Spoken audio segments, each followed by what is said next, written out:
এখনকার যুবক ভাইরা দেখবেন এমন উঁচাই তুলে ফালাইছে হিটু বাহির করে রাস্তা দেয়া যায়, ঠিক কিনা? বেহায়া কোথাকার, এমন বেহায়া পৃথিবীর বুকে কোথাও আসেনি। মেয়েদের সামনে হাঁটুর উপর কাপড় তুলিয়া 3/4 বাহির হয়েছিল, এরপরে আরো ছোট, এরপরে আরো ছোট। এখন তো দেখা যায় এরকম হিটের উপরে কাপড় আছে না নাই? আসেনি? আপনার আমার যুবক ভাইয়েরা দেখবেন রাস্তা দিয়ে হেঁটে যায় এরকম কাপড় পরিয়া হিটুর উপরে কাপড় উঠাইছে। অথচ বিশ্ব নবী বলে যেই ব্যক্তি হিটুর উপরে কাপড় উঠাইলো এই ব্যক্তির তো কবিরা গুনাহ হলো। এই যুবকের দিকে যত ভাইয়েরা তাকাবে সবার কবিরা গুনাহ হবে, সবার কবিরা গুনাহগুলো ওই যুবকের আমল নামার ভেতরে আল্লাহ দেয়া দিবে, নাউজুবিল্লাহ।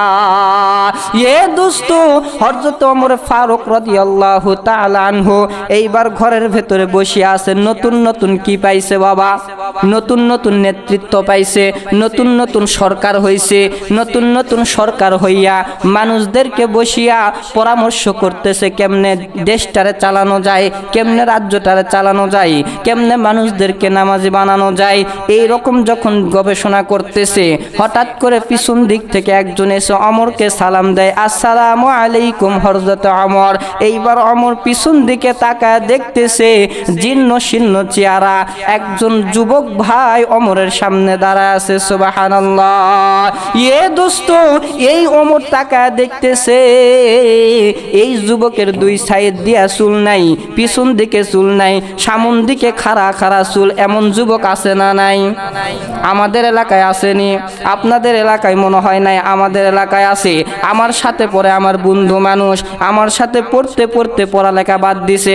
একদিন আমারে এসে সালাম দেয়, আমি তাকায় দেখতেছি দুই সাইডে চুল নাই, পিছন দিকে চুল নাই, একবারে নাড়া করিয়া মাঝখানে চুল রাখছে। আমি ডাক দেয় বলি, বন্ধু পড়ালেখা তো বাদ দিছো ঠিক আছে, কিন্তু চুলের কাটিংটা তো এমন বুঝলাম না, এটার নাম কি? আমারে বলে কি নাম জানেননি? এই চুলের কাটিং এর নাম হচ্ছে থাপ্পড় কাটিং। কি কাটিং? কি কাটিং বাবা? থাপ্পড় কাটিং। আমি কই বন্ধু জীবনের প্রথম তো নামটা শুনলাম, থাপ্পড় কাটিং আবার কেমন কাটিং? আমার বন্ধু ডাক দে বলে, বন্ধু রে তুমি বুঝবা না, এটাই হইতেছে আমার থাপ্পড় কাটিং, যেমনি আমি চুলটা কাটছি। এমন যুবক এখনো আছে না নাই বাবা? লজ্জা শরম সব শেষ হয়ে গেছে। চুল কাটতে কাটতে এমন কাটিং দিয়ে ফালাইছি, চতুর্দিকে নাড়া করিয়া মাঝখানে চুল রাখছি। মরগের যেমন কোনো সাইডে চুল থাকে না, মাঝখানে টিকি থাকে, এমন টিকি রাখছে ওই যুবক। এইবার ওমর এই যুবককে ডাক দেয়া বলে, যুবক রে কি ব্যাপার, আমার সামনে কেন আসলা, কি দরকার তোমার? এইবার যুবক ডাক দে বলে, হযরত ওমর আমি একটা বিচার নেওয়ার জন্য আপনার দরবারে আসছি, বিচার করবেন। ওমর ডাক দে বলে, কি বিচার? বলে, আমার বিচারটা হলো আমার মা আমারে মারছে, আমার মা আমারে সন্তান বলে কখনো স্বীকার করে না, আপনি এর বিচারটা করে দেন। এইবার ওমর ডাক দে বলে, কেন? এতদিন সন্তান বলে স্বীকার করলো, এখন সন্তান বলে কেন স্বীকার করে না? এই যুবক ডাক দে বলে, হুজুর আমি নামাজ পড়ি না বিদায় আমার মা আমারে সন্তান বলে স্বীকার করে না। এ দোস্ত, ওমর এবার ডাক দে বলে, ঠিক আছে তাড়াতাড়ি আমার সামনে থেকে চলে যাও, মায়ের আগে তোমার বিচার কিন্তু শুরু হয়ে যাবে। কি হবে? তোমার বিচার কিন্তু শুরু হয়ে যাবে। কারণ মায়ে যদি নামাজের জন্য মারধর করে, রোজার জন্য যদি মারধর করে, নেক কাজ করার জন্য যদি মারধর করে, আমি ওমরের কাছে এগুলোর কোনো বিচার চলবে না। অতএব তুমি তাড়াতাড়ি ঘুরে চলে যাও। এইবার যুবক ডাক দে বলে, ওমর ঠিক আছে মারধরের বিচার করবেন না, না করুন, কিন্তু আমার যে সন্তান বলে স্বীকার করে না এটার কি করবেন? এইবার ওমর বলে, কেন তোমার সন্তান বলে কেন স্বীকার করে না? এইবার যুবক ডাক দে বলে, হুজুর আমি জানি না। তো ঠিক আছে তোমার মারে তাড়াতাড়ি ডেকে আনো। এইবার বিচার বসানো হলো। অনেক লম্বা কাহিনী শর্টকাটে বলে দেই। বিচার বসানো হলো, মাকে ডাকা হলো। হযরত ওমরের দরবারে সন্তান এক সাইডে, মা এক সাইডে দাঁড়ায় আছে। ওমর ডাক দে বলে, সন্তান তোমার পক্ষে কোনো বিচারক আসেনি, তোমার পক্ষে কোনো সাক্ষী আসেনি? এইবার যুবক ডাক দে বলে, হুজুর আমার পক্ষে একটা দুইটা নয়, আমার পক্ষে 20টা সাক্ষী আছে। কয়টা? 20টা সাক্ষী আছে।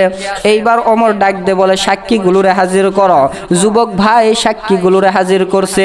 এইবার মহিলাকে ডাক দে বলে, মা তোমার পক্ষে কোনো সাক্ষী আসেনি? এইবার মহিলা ডাক দে বলে, হুজুর আমার পক্ষে 20টা নয়, আমার পক্ষে 40টা সাক্ষী আছে। কয়টা? 40টা সাক্ষী। এইবার ওমর বলে হায় হায়, এর পক্ষে 20টা, ওর পক্ষে 40টা। যার পক্ষে বেশি রায় হবে তার পক্ষেই কিন্তু বিচার চলে যাবে, রায় হয়ে যাবে। কারণ আল্লাহ কোরআনুল কারীমে বদ্ধ বলেন, যার পক্ষে 3 জন সাক্ষী থাকবে। কয়জন? 3 জন সাক্ষী থাকবে। কোরআন বলে ওর পক্ষে তোমরা রায় দিয়া দাও। এইবার হযরত ওমর এই 20 জনের দিকে তাকায় বলতেছে, তোমরা বলো তো এই যুবকের মা এই মহিলা নাকি অন্য মহিলা? এইবার 20 জন ডাক দে বলে, হুজুর এই যুবকের মা হইতেছে উনি। এখন মহিলারে ডাক দে বলে, মহিলা তুমি বলো তো এই সন্তান কি তোমার সন্তান নাকি অন্য সন্তান? এইবার এই মহিলা ডাক দে বলে, আমার সন্তান নাই, পৃথিবীতে কোনো সন্তান নাই, আমি বিয়েই করি নাই। এইবার ওমর 40 জনকে ডাক দে বলে, তোমরা সাক্ষী দাও, আসলে কথা ঠিক না বে ঠিক? এইবার 40 জন ডাক দে বলে, আমরা সাক্ষী দেয়া দিতেছি, আমাদের এই মহিলা দুনিয়ার বুকে এখনো কোথাও বিয়ে করে নাই। কি করে নাই? বিয়ে করে নাই। যুবক তো এবার কান্নাকাটি শুরু করে দিছে। ওমর ডাক দে বলে, এবার তোমার পক্ষে রায় যাবে না, এইবার যুবকের পক্ষে রায় চলে যাবে। কার পক্ষে রায় যাবে? যুবকের পক্ষে। যুবকের পক্ষে রায় দিবে আবার 4 জন আসছে। কয়জন? 4 জন। এই মহিলার আপন 4টা ভাই আসিয়া ডাক দে বলে, ওমর রে তাড়াতাড়ি বিচারের রায় বন্ধ করে দাও, আমরা সাক্ষী দিতাছি এই মহিলা দুনিয়ার বুকে এখনো বিয়ে করে নাই। কি করে নাই বাবা? বিয়ে করে নাই। এইবার ওমর ডাক দে বলে, যুবক রে তুমি মিথ্যা কথা বলেছো, তাড়াতাড়ি কারাগারে বন্দি করে দাও। যুবক রে কারাগারে বন্দি করা হয়েছে। এইবার রাত 12টার দিকে হযরত আলী রাত 3টার দিকে উঠে তাহাজ্জুদের নামাজ আদায় করবে। গুন গুন গুন গুন করে গানের আওয়াজ আসতেছে। এইবার আলী ডাক দে বলে, কোথায় গানের আওয়াজ? একটু চিন্তা করে দেখি। এদিক সেদিক তাকায় দেখছে, কোথাও গানের আওয়াজ নাই। হঠাৎ করে তাকায় দেখে যেই যুবককে যেই জেলখানায় বন্দি করা হয়েছে ওই জেলখানায় থেকে গানের আওয়াজ আসতেছে। চিল্লায় বলেন নাউজুবিল্লাহ। এখন আমাদের দেশে গান চলে কি চলে না? সামনে বিয়া পিছনে বিয়া, এরা আনছে 4টা, ওরা আনছে 5টা, মাঝখানে হুজুরের বাড়ি ভুলে গেছে। সারাদিন 24 ঘন্টা গান বাজায়। আগামীকাল আমার ঘুম হয় নাই। কি হয় নাই বাবা? ঘুম হয় নাই। ভুলে গেছে যে মাঝখানে এটা হুজুরের বাড়ি। এইদিকে 4টা বক্স, সামনে 4টা বক্স, ওই দিক থেকে ওরা লাগায় দিছে, এই দিক থেকে এরা লাগায় দিছে। সারা রাত বাজতেছে। সারা রাত তো দূরের থাক, ফজরে আজানের সময় বন্ধ হচ্ছে না। আজকে আবার সারাদিন বাজতেছে। এখন বন্ধ করছে কিনা আল্লাহ ভালো জানে। তা আল্লাহ রাসূল সাল্লাল্লাহু আলাইহি সাল্লাম বিয়েকে আমাদের জন্য কি করেছেন? ফরজ করে দিয়েছেন। যারা বিয়ে করবে এদের আমল নামায় আল্লাহ তাআলা নফল হজের সওয়াব দিবে। সুবহানাল্লাহ। কি দিবে? নফল হজের সওয়াব দিবে। কিন্তু বিশ্ব নবী বলে, যেই বাড়িতে গান বাজনা বাজবে, যেই বিয়াতে ভিডিও করা হবে, এই বিয়া আমার আল্লাহর সুন্নতি অনুযায়ী হয় নাই। এই বিয়েতে যত গান বাজনা বাজবে, যত আত্মীয় স্বজন যাবে, সবার আমল নামায় গুনাহ লেখা হবে। চিল্লায় বলেন নাউজুবিল্লাহ। এই কারণেই তো বিয়েতে বরকত নাই। বিয়ে হয়ে গেছে, বিয়ে পার হয়ে গেছে, 2 মাস 3 মাস পরেই দেখবেন স্বামী স্ত্রী কুল্লু খালাস। বুঝতে পারছেন? তালাক হয়ে গেছে। কেন হয়ে গেল? আরে ভাই শুরুতেই তো বরকত নাই। শুরুতেই কি নাই? বরকত নাই। গান বাজনা দিয়া শুরু হয়েছে, গান বাজনা দিয়া বিয়া শুরু হয়ে গেছে। যদিও বিয়েটা টিকে, এর পেট থেকে যত সন্তান হয় শাকিব খান আর বুবলি ছাড়া কেউ হয় না। হয়নি? কেউ হয় না। শাকিব খান কয়, আমার বুবলির ছেলে, এটা আমার ছেলে, কিন্তু আমি বিয়ে করি নাই। কি বলে বাবা? আমারই ছেলে, কিন্তু আমি বিয়ে করি নাই। তাহলে এটা সহি পথের সন্তান নাকি অসহি পথের? অসহি পথের সন্তান। এই বিয়েগুলোরে আমরা হারাম বানাইতেছি। আমার বাবাজিরা, আমার বন্ধুগণ, বিয়ে বাড়িতে কোনো বক্স বাজানো যাবে না। বিয়ে বাড়িতে কোনো গান বাজনা করা যাবে না। বিয়ে বাড়িতে কোনো আত্মীয় স্বজনকে দাওয়াত করিয়া এদের থেকে টাকা পয়সা নিয়ে খাওয়ানো যাবে না। কিন্তু আমরা বিয়ে বাড়িতে এমন এমন কাজ চালু করিয়া দিছি যেটা ইহুদি খ্রিস্টানের কাজ। আমরা বিয়েকে হারাম করে ফেলাইছি। যাই হোক, এবার হযরত আলী এইবার গান শুনিয়া ওই জেলখানার দিকে যায়া কানটা লাগায় দেখতেছে। যুবক কান্দা ডাক দে বলে, আল্লাহ আল্লাহ আপনি দয়া করিয়া পৃথিবীর কোনো কিছু আমি চাই না, আমার মা রে আমারে দিয়া দেন, ওই মা ছাড়া আমি দুনিয়ার বুকে বাঁচব না। কি কইতাছে বাবা? মা ছাড়া আমি দুনিয়ার বুকে বাঁচব না। হযরত আলী এবার মনে মনে চিন্তা করে, হায় হায়, এই যুবক তো মার জন্য পাগল হয়ে গেছে, কিন্তু এর মা তো অস্বীকার করে। হযরত আলী এবার টুকটুক করে হেঁটে হেঁটে হযরত ওমরের বাড়িতে চলে গেছে। দরজায় তাক টোক্কা দিয়া ডাক দে বলে, আসসালামু আলাইকুম ইয়া আহলাল বাইত। দরজায় টোক্কা দিয়া দেখতেছে দরজা এমনিতেই খোলা। যেই ওমর কোনোদিন পৃথিবীর কাউকে ভয় করে না, পৃথিবীর কোনো গুলিকে ভয় করে না, মিসাইলকে ভয় করে না, কামানকে ভয় করে না, এই ওমরের দরওয়াজা খোলা। হযরত আলী ঘরের ভিতরে যাইয়া হযরত ওমর রে ডাক দে বলে, ওমর রে, ঘরের দরজায় টোক্কা দেওয়ার আগেই দেখতেছি ঘরের দরওয়াজা খোলা, কি ব্যাপার, তুমি কি ঘুমাও না?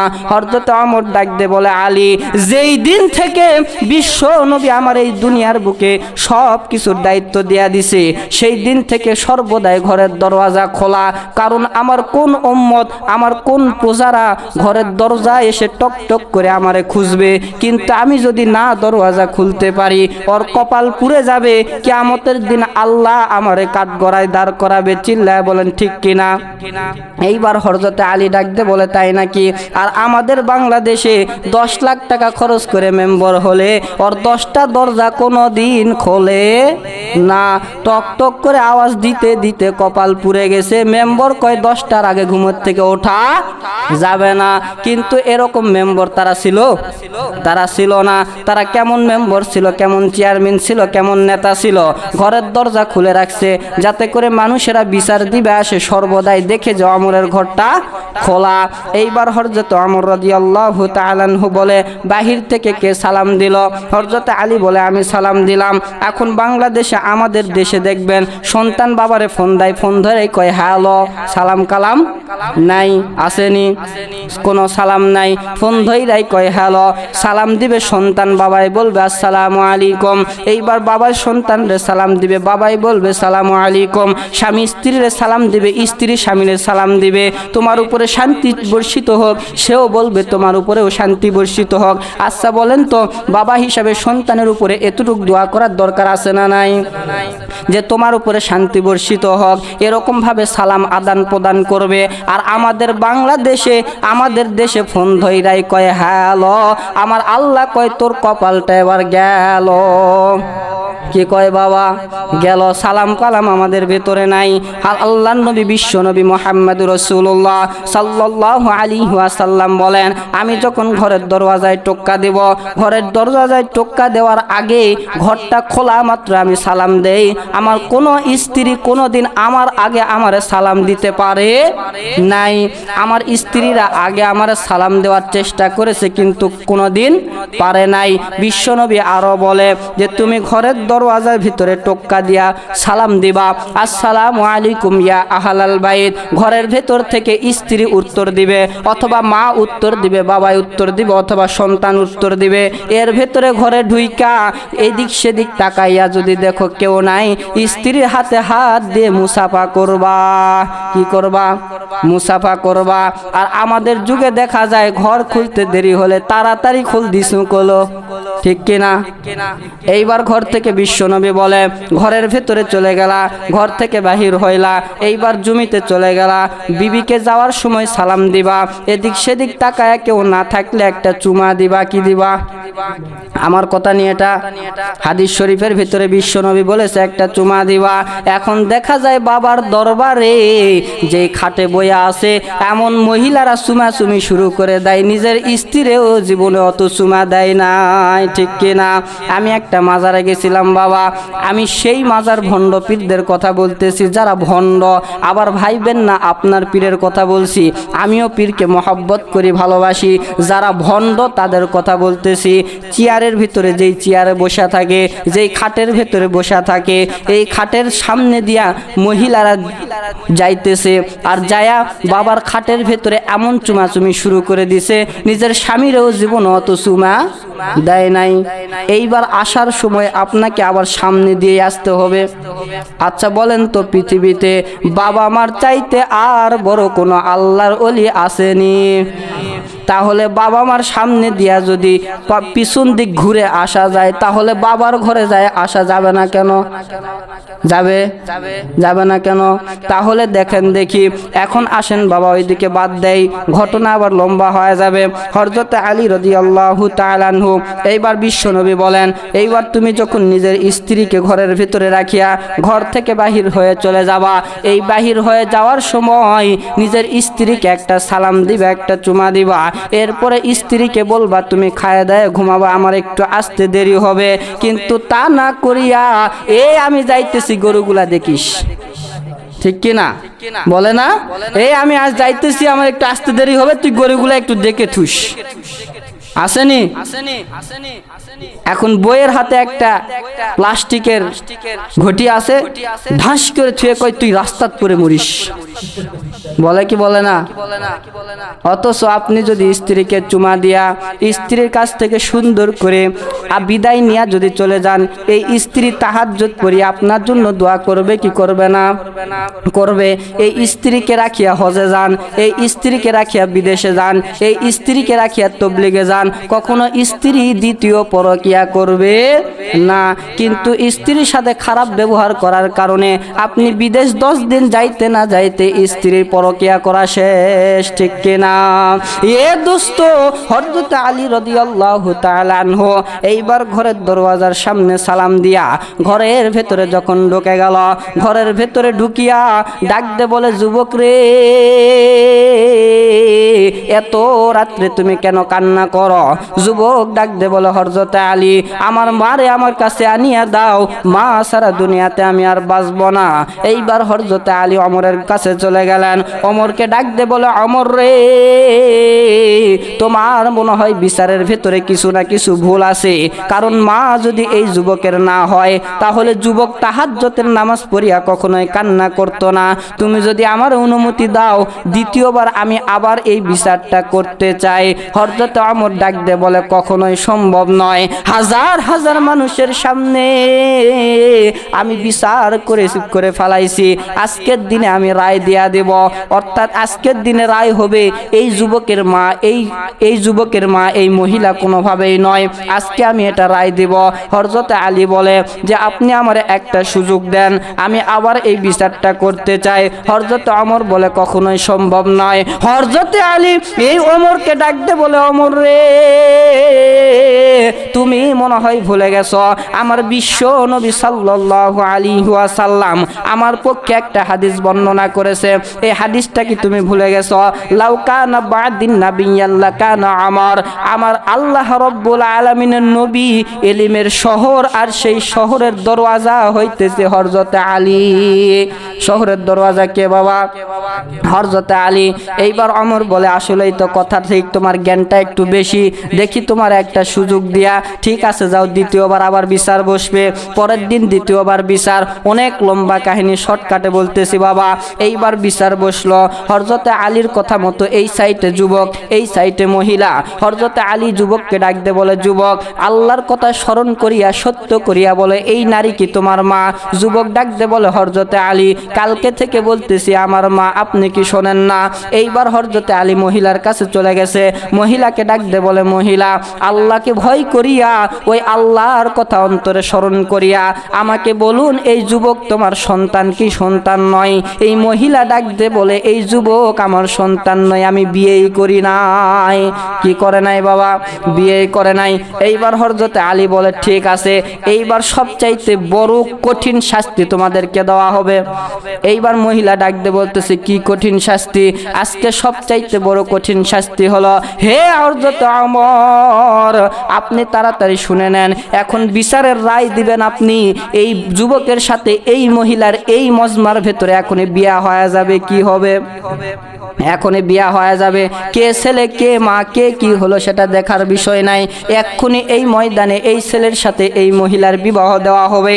এইবার মহিলা টেনশনে পড়ে গেছে, হায় হায়, হায় নিজের ছেলের সাথে কেমনে বিবাহ বসি। এইবার মহিলা বিবাহের জন্য প্রস্তুত হইতেছে, যুবক বিবাহ করার জন্য রাজি হয় না। হযরত আলীকে ডাক দে বলে, আলী আমি বিবাহ করতে পারবো না, কারণ আমার মার সাথে আমি কখনোই বিবাহ করতে পারবো না। হযরত আলী জবানটা নিয়ে যায় কানের কাছে, কি জানি একটা ফিস করে যুবককে বলল। যুবক ডাক দে বলে, ঠিক আছে আমি রাজি হয়ে গেলাম। এই রাজি হওয়ার পরে হযরত যুবক এইবার সুন্দর করে পাগড়ি টুপি পরিয়া ময়দানের ভেতরে যখন হাজির হয়ে গেল, মহিলাকে সুন্দর করে বউ সাজাইয়া যখন হাজির করা হলো, এখন বিয়ে করানো হবে, এমন সময় মহিলা হযরত আলীর পা জড়ায় ডাক দে বলে, আলী আমার ভুল হয়ে গেছে, ক্ষমা করে দেন, আমার ছেলে হইতেছে এইটা, এই ছেলের সাথে কখনো বিয়ে বসতে পারবো না, আপনি আমারে ক্ষমা করে দেন। এইবার হযরত ওমর ডাক দে বলে, আসলে আলীর জ্ঞানটা বেশি, আমি যেই বিচার করতে পারি নাই এই বিচারটা করছে কে? হযরত আলী বিচার করছে। আল্লাহ তাআলা কোরআনুল কারীমের ভিতরে সূরা নুন, এই নুনের ভিতরে বলেন, উতুল্লিম বাদা যালিকা জানিম, যারা দুনিয়ার বুকে জিনার কাজের ভিতরে লিপ্ত হয়, যারা দুনিয়ার বুকে জিনার কাজের ভিতরে লিপ্ত হয়, আমার আল্লাহ রাব্বুল আলামিন কিয়ামতের ময়দানে সবচাইতে কঠিন শাস্তির ভিতরে এই ব্যক্তিদেরকে রাখবে। কোথায় রাখবে? এই ব্যক্তিদেরকে রাখবে। আজকে দুনিয়ার বুকে জিনা হওয়ার একটা কারণ আছে বাবা। আজকালকার মহিলারা দেখবেন, আগেকার যুগের আমাদের আম্মা জানেরা, দাদি জানেরা হুজুর দেখলেই মাথায় কাপড় দেয়, কিন্তু এখনকার যুগের মহিলারা হুজুর দেখলে কাপড় আরো সরায় রাখে, ঠিক কিনা? এইটা যদি আপনার আমার পরিবারের ভেতরে থাকে, পরিবর্তন করতে হবে। আগেকার যুগের মেয়েরা বুকে রন্না রাখে, এখনকার যুগের মেয়েরা বুকেতেও আর রন্না নাই, সব গলায় চলে গেছে। কোথায়? গলায়, বুকের উপরে ওন্না আসেনি। তাহলে জিনা বেবিচার এই যুগে হবে নাকি আরো 70 বছর পর? এই যুগে জিনা হওয়ার কারণ আছে। এই সমস্ত কীর্তি কালচারগুলো পরিবর্তন করতে হবে। এই কালচারগুলো আপনার আমার বাড়িতে হয়, এর মূল মাথা হইতেছে ওই ব্যক্তি যে পরিবারের ভেতরে সবচাইতে বড় গার্জিয়ান। কে বাবা? সবচাইতে বড় গার্জিয়ান। প্রত্যেকটা পরিবারের ভেতরে একটা গার্জিয়ান আছে না নাই? আপনার পরিবারে আপনার দাদা, আপনার পরিবারে আপনার আব্বা, আব্বা না থাকলে বড় ভাই, এই বড় ভাই আব্বা দাদারা ঠিক হয়ে গেলে পরিবারও ঠিক ঠিক হবে কি হবে না? পরিবারও ঠিক হয়ে যাবে।